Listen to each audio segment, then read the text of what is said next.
ये है हिंदुस्तान उर्दू खबर। आप देख रहे हैं हिंदुस्तान उर्दू खबर टीवी। अस्सलामुअलैकुम वरहमतुल्लाहि वबरकातुहू, हस्बुनल्लाहु व निअमल वकील। नाज़रीन, आप हजरात की खिदमत में फिर एक बार ऐसी ही खबर लेकर हाजिर हुआ हूँ जैसा कि माक़बल में सुनाई थी। मुख्तलिफ मकामात पर मंदिरों के निकलते निकलते अब दहली की शाहजहानी जामा मस्जिद का भी नंबर आ गया है और इसको भी मुतनाज़ बनाने की कोशिश शुरू हो गई है। न्यूज़ की खबर के मुताबिक हिंदू सेना के कौमी सदर विष्णु गुप्ता ने ऑफ इंडिया ASI के डायरेक्टर जनरल को खत लिखकर दिल्ली की तारीखी जामा मस्जिद का सर्वे कराने का मुतालबा किया है। उनका दावा है कि जोधपुर और उदयपुर के मंदिर से टूटी हुई मूर्तियों की बाक़ियात मस्जिद की सीढ़ियों में नस्ब किए गए हैं।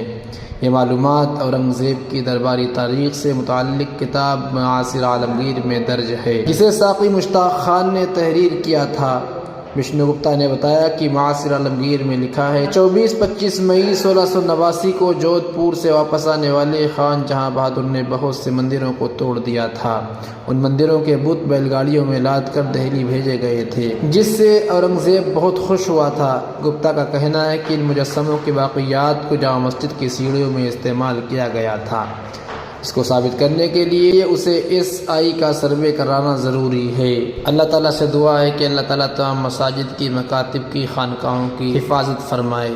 नाज़रीन, ये थी आज की बहुत ही अहम खबर जिसको मैंने आप हज़रात के सामने पेश किया।